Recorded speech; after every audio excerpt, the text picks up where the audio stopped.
The injury bug is biting hard, and the Toronto Blue Jays front office is scrambling to patch up a bleeding pitching staff right as we stare down the barrel of opening day. We are looking at a very specific, under-the-radar trade proposal today that could bring Kansas City Royals right-hander Ryan Bergert to the Rogers Center.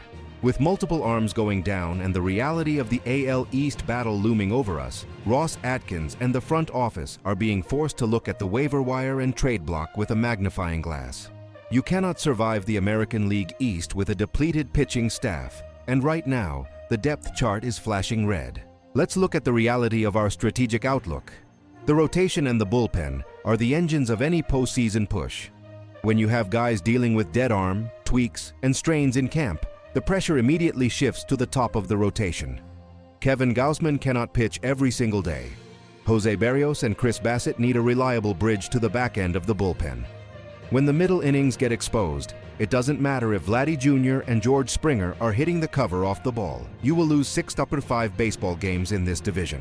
The Yankees and Orioles will feast on weak middle relief. That is exactly why this trade proposal from Fansided's Jacob Millam is gaining so much traction inside the analytics department. The target is Ryan Bergert. If you aren't familiar with the name, you need to be. He's a former San Diego Padres prospect who found his way to the Kansas City Royals, and right now, he is a victim of a numbers game. The Royals have had an incredibly aggressive offseason, and their roster is suddenly jammed. Bergert was excellent for much of his first run with the Royals in the 2025 regular season. He showed high upside swing and miss stuff. But because of his minor league options and the entrenched veteran names ahead of him on the Royals' depth chart, he has been pushed off their opening day roster. Kansas City's spring training cuts are Toronto's golden opportunity. Now let's dive deep into the roster analysis. Why did Kansas City send him down? It wasn't necessarily because his stuff diminished. It's the reality that there just aren't enough spots in Kansas City right now. However, we have to address the elephant in the room. Bergert has struggled a bit in spring training. We are talking about a 7.24 ERA in 13.2 innings of work down in Florida. But every Jays fan knows that spring training stats can be a mirage.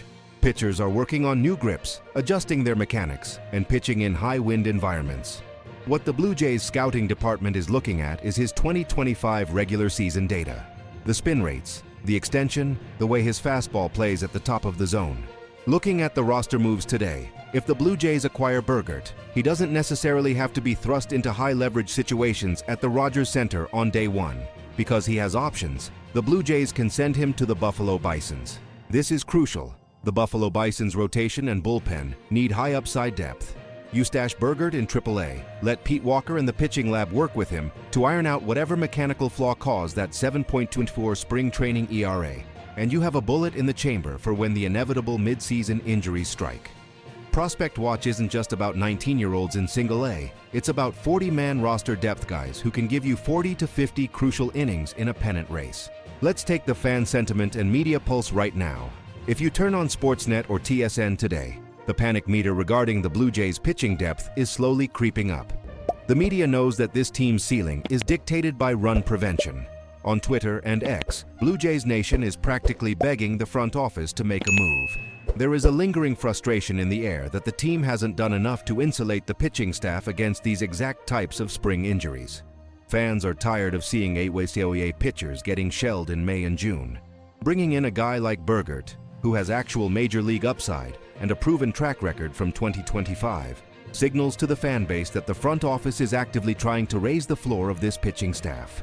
In my opinion, this is the exact type of marginal, under-the-radar move that championship teams make. You don't always need to trade your top 3 prospects for a rental starter. Sometimes you find a guy who is squeezed out of another team's roster. You buy low, and you let your coaching staff unlock his potential. The Royals are going to be a very good team this spring and summer, and they simply don't have the innings to give Bergert. The Blue Jays do. Here is my final verdict. The front office absolutely needs to pull the trigger on this if the asking price is right. We cannot afford to enter the AL East battle with glaring holes in our pitching depth. Bergert provides optionable depth, high upside, and a safety net for a pitching staff that is currently limping toward opening day. It's a low-risk, medium to high-reward scenario that fits perfectly into what Toronto needs right now. I want to hear from you. Do you think Ryan Bergert is the right fit for this bullpen, or should the front office be aiming higher on the trade market? Drop a Go Jays in the comments below Let me know your thoughts on the pitching injuries. And if you want relentless daily coverage of everything happening at the Rogers Center, make sure you smash that like button and subscribe to the channel. We are grinding all season long for Blue Jays Nation. See you next time.